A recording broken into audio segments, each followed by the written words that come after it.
Welcome to Pagan Crafting. I'm your host, Kara.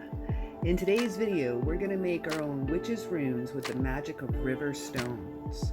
Come follow along as we take a journey alongside our river, do some rock hunting for the perfect stones for my new rune set.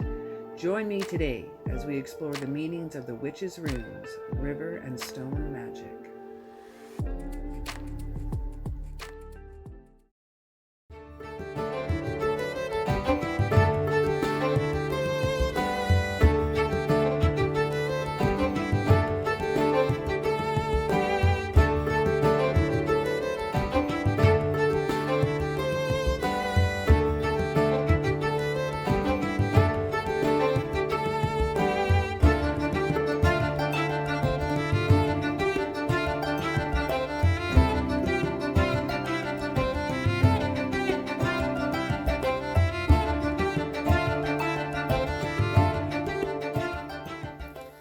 Different types of water have different magical uses. River water, for instance, is for cleansing, moving forward, and protection. Waterfalls are for power, energy, and success. Well water is for healing, wishes, and intuition. Collecting stones from a moving body of water, such as river creeks, spring water, waterfalls, beaches are great examples of stones that are not stagnant in water by lowering their energy at times.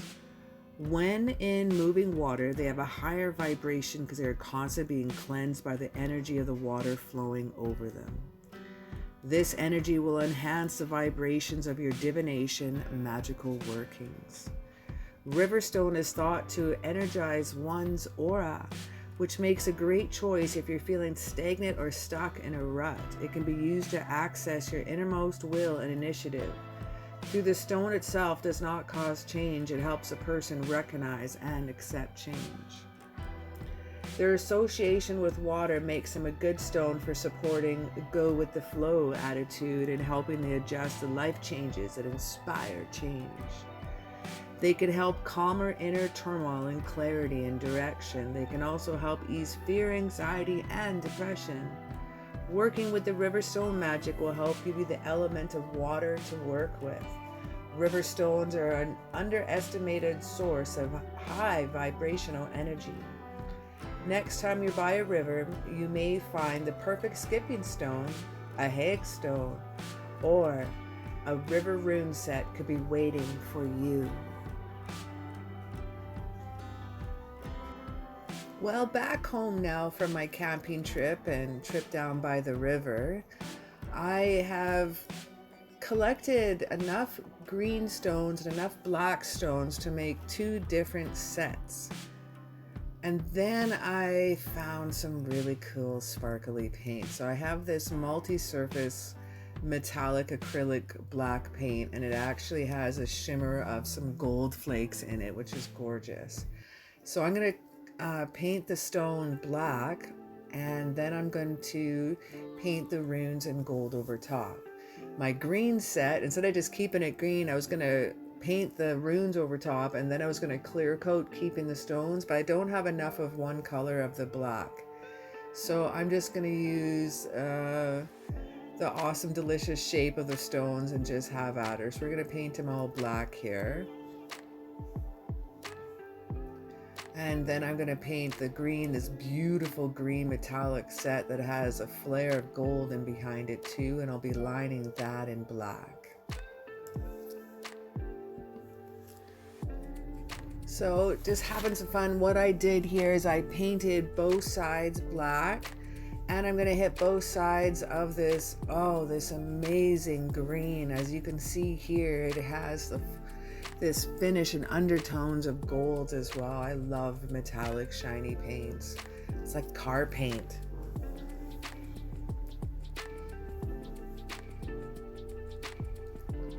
So what I have here is the Witch's Rune set. I've designed a PDF downloadable. You can download that if you're a Patreon member for free, or you can download this on my Etsy Pagan Crafting store. The links are in the description down below. Super easy to do. Now what we're going to do, we're going to line it with a paintbrush. Now if you're not as savvy with a paintbrush for going in lining, a Jiffy marker will do. Get one of those metallic gold or metallic silver Sharpies. Are really nice. They have a nice fine point and might be easier to use if you don't care for using a paintbrush. So just picking out which ones I'm going to love the best for each shape.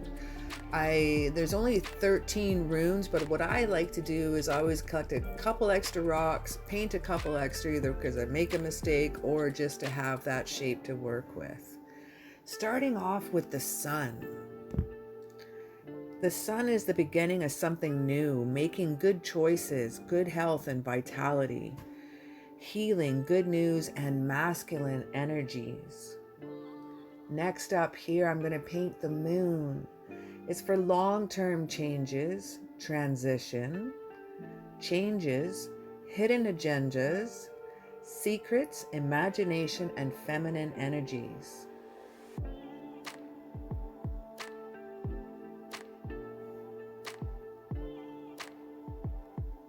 Our next is flight for movement, communications, and information, travel of all kinds.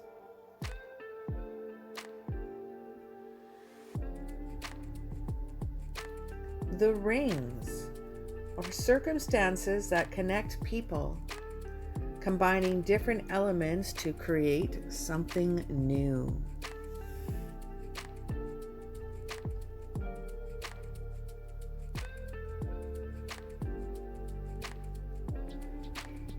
One of my favorites here is romance, for love, relationships, deep emotional connections, soulmate, and harmony. We have the woman and the man. The first one is the woman, traditional female abilities and characteristics, being a healer, home, creativity, nurturing, and caring. Man, traditional male abilities and characteristics, action, father, protecting loved ones, provider, and being empowered. Harvest, blessings, invest in yourself, rewards, providing for yourself, and education.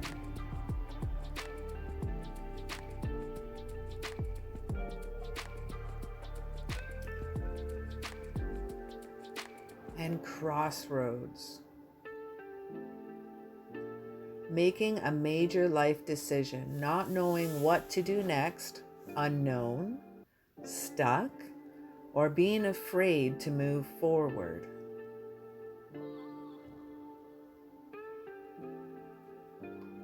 The star, go after what you want, your life purpose, inspiration for others, being yourself, being accepted for you, and freedom.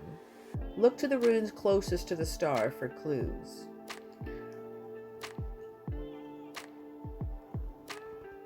Now picking a larger stone for the waves.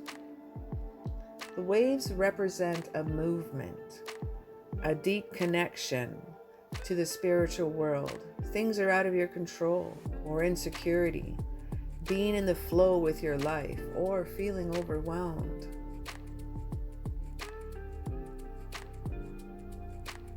The scythe, sudden changes and endings, making a final decision, completing a task, walking away from someone or danger or something.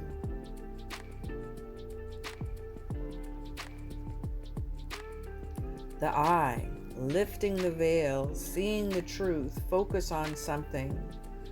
Psychic abilities and witnessing. Look for facing runes for clues.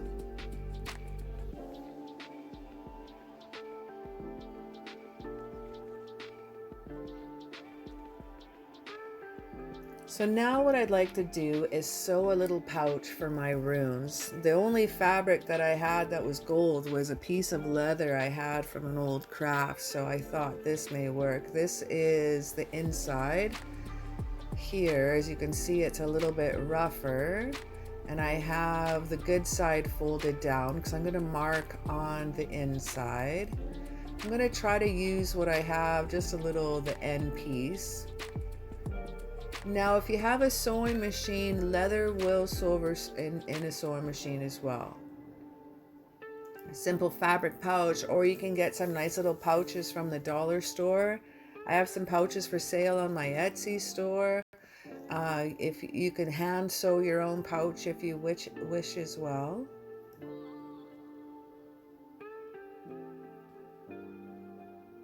But definitely you don't have to make one out of leather. I just happen to have the color I was looking for to match the gold.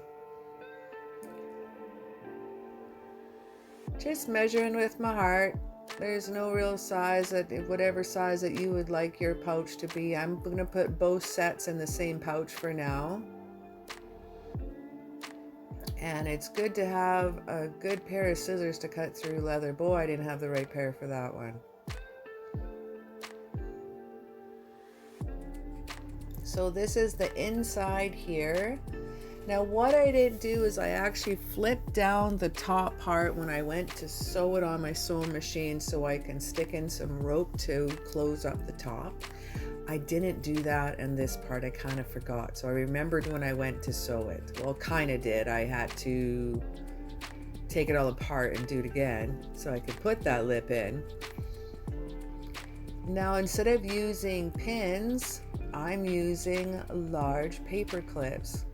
I use this when I'm sewing paper. It's a hack that I learned from Treasure Books on YouTube, and it works really good for leather too. I like it better than using the large pins. It doesn't dent and poke the holes in the leather.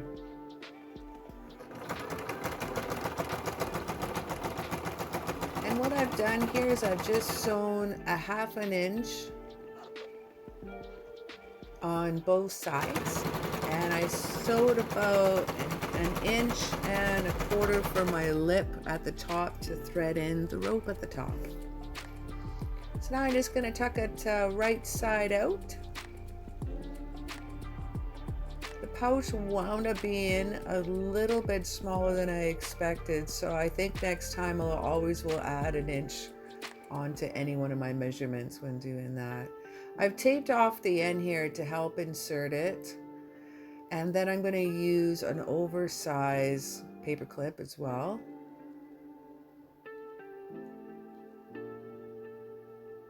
Just trying to remember how I did this before. Okay, there we go. And you can hear my dog snoring. Apologies. I got a Boston Terrier.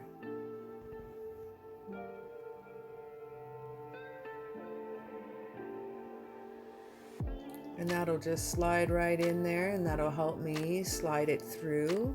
You may need a little skewer to help push it through, or a little doweling, or a pencil.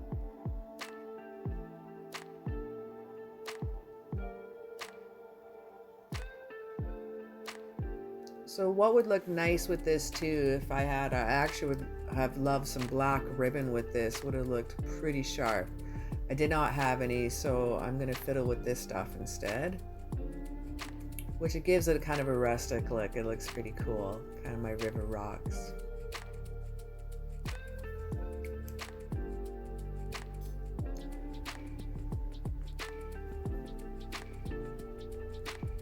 Now you want to keep the loop on one side and feed it back through.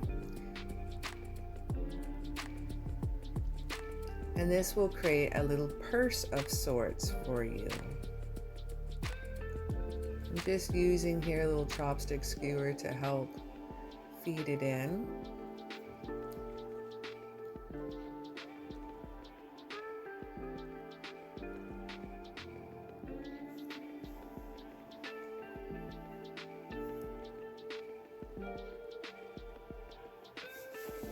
And there we have it. So I'm just going to tighten this up now. Now this leather is not broken in, so I will need to work that in and create a little bit tighter hole. Instead of having the tape at the ends, I know it's going to fray, so I'm just grabbing some embroidery thread and tying off the ends. little clean look, and hopefully that'll help it from fraying. You could also dab in the ends with some wax and use those tips too if you feel like using the twine rope. I think ribbon would look really nice with this too.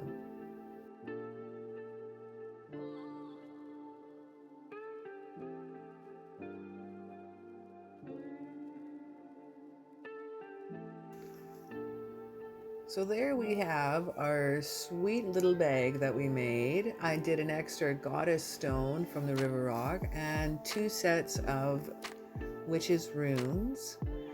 These are some of the stones I had left over, so I just painted the god and the goddess on there with a moon, and then the goddess and the god combined. Just for some little extras, had them anyway, so why not? I want to thank you very much for chilling out with me today. As always, it is a pleasure to hang out with you.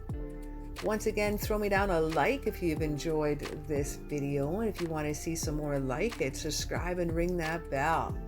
Have yourself an outstanding and absolutely magical day.